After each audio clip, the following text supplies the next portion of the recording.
की ऐसी हवाई जहाज है कि हमारे जैसे लोग भी उड़ जा रहे हैं। श्रीमद् भागवत जब सबको तार देती है तो हमारे जैसे बेकार को क्यों नहीं तारेगी? निश्चित ही तारेगी।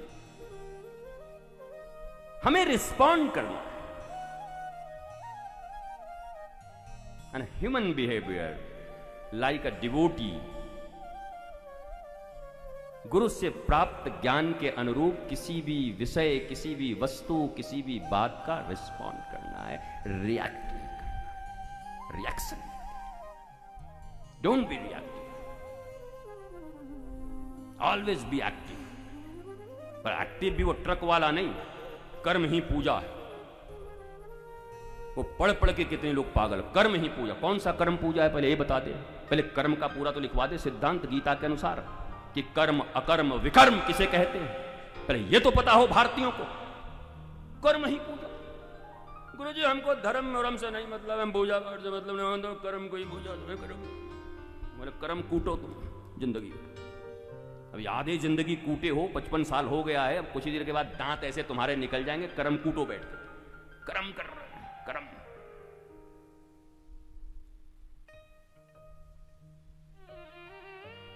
माताओं की संख्या ही सदा ज्यादा रहती है। लोग क्या कहते हैं, माताओं के पास बुद्धि नहीं होती। अरे निर्बुद्धि आप हो गए। माताओं में ही क्षमता है धर्म पत्नी बनने की।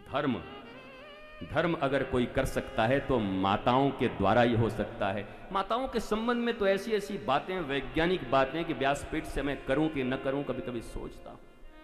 क्योंकि अभी इंद्र का जब ये मामला आएगा और इंद्र को श्राप लगेगा और इंद्र फिर 4 जगहों पर अपना बांट देंगे अपने पाप को। पृथ्वी को दे देंगे, वो बंजर हो जाएगी। समुद्र को दे देंगे, वहां फेन निकलेगा। और गोंद पेड़ को दे देंगे, जहां से गोंद निकलेगा। और कहते हैं ऋतुमती स्त्रियां, उनको वो ऋतु चक्र दे दिया उन्होंने। ये तुम्हारे भागवत में भी है। अब इसको कहते ये कैसे है? अब मैं थोड़ा असमंजस में हूं कि मुझे ये यहां से बोलना चाहिए कि नहीं। पूरे साइंटिफिक वे में, पूरे विज्ञान के आधार पर तो देखते हैं, हम सोचते हैं, सोचते सोचते अगर मूड बन गया तो हमें बता ही देंगे। फिर हमें क्या डर है? ज्ञान तो भागवत के पीठ से और व्यास पीठ से ही आ सकता है। सत्य तो वहीं से आ सकता है। माताओं के विषय में तो शुक्ल यजुर्वेद कहता है साक्षात परमात्मा है। तुम स्त्रियों, बैठे हैं पंडित जी महाराज। शुक्ल यजुर्वेद कहता है तुम स्त्रियों, तुम परमात्मा हो, तुम ही परमात्मा हो। और वास्तव में बताओ, जननी के विषय में बताओ। अन्यथा मत लेना। पर एक दोनों के पास हैं, पुरुष स्त्री दोनों के पास। एक के पास गर्व है और एक के पास गर्भ है।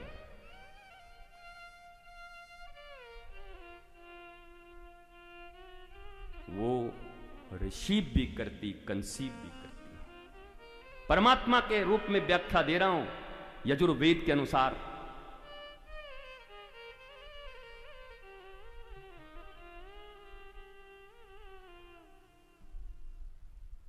इस व्यास पीठ पर बैठा हुआ जो मनुष्य सामने नजर आ रहा है, वो भी किसी जननी गर्भिणी, गर्भ धारण करने वाली मैया ने एक बूंद को ऐसा इंसान बना के व्यासपीठ पर बिठा दिया है।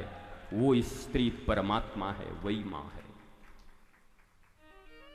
मुझे थोड़ा संकोच है, मैं कभी किसी दूसरी चीज जगह बताऊंगा इसको, बट ये जरूरी है। क्योंकि इतना पाखंड, इतना वितंडावाद, हर एक चीजों पर कुछ भी कहो। मंदिर ये नहीं जाएंगे, मंदिर वो क्यों नहीं जा सकते, वो छू क्यों नहीं सकते, वो आ क्यों नहीं सकते, पता नहीं क्या बना के रखा। न इनको शास्त्र से न विज्ञान, ये कहते जरूर है कि ये विज्ञान पढ़े हुए हैं, ये विज्ञान का वी भी नहीं जानते मेरे हिसाब से। ये बस विवादित लोग हैं। विवाद पैदा करना ही इनका जीवन का धर्म है। सिर्फ विवाद पैदा करते। शास्त्र संवाद करता है, शास्त्र निर्भयता देता है। इसलिए दुर्योधन, रावण और कंस के बारे में तो मैं पढ़ने वाला हूं आज कि कंस के कैसे विचार हैं। कंस का विचार अच्छे से पढ़ लोगे तो तुमको लगेगा कल से कहीं फोटो मत रख लेना अपने घर में। यार ये गजब ऐसा आदमी, हम तो जानते ही नहीं थे इसके बारे में। चाहता श्रीमद् भागवत व्यास जी चाहते तो उस पन्ने को निकाल भी सकते थे, नहीं लिख सकते थे। उनको तो 4 श्लोक मिला था, 18,000 श्लोक बनाए थे, उन श्लोकों को लिखने की जरूरत क्या थी, हटा देते। परंतु जो है उन्होंने लिखा है। फिर से एक बार याद कर लीजिए, उपन्यास तुम्हारे लिखे हुए और शास्त्र में इतना ही अंतर है। उपन्यास तुम्हारे मनोरंजन के लिए हीरो और विलेन को क्रिएट करता है, कथाएं लिखता है। शास्त्र न किसी हीरो के ऊपर टिका है, न विलेन के ऊपर। शास्त्र न व्यक्ति के ऊपर टिका है, न व्यक्तित्व के ऊपर। शास्त्र सिर्फ सत्य और धर्म की स्थापना के लिए इस जगत में आया है। व्यास जी हों, किसी ने भी शास्त्रों को लिखा है, उपनिषद आया है, ये सब सत्य और धर्म की स्थापना के लिए। इसलिए हम कभी कभी फंस जाते हैं हम लोग, भाई आपके शास्त्र में लिखा है, भाई आपके शास्त्र में लिखा है, भाई आपके शास्त्र में लिखा है। अब हम जानते हैं नहीं तो माथा खो जाने लगते हैं, ऐसे ऐसे करके क्या करें, क्या करें, ऐसे तो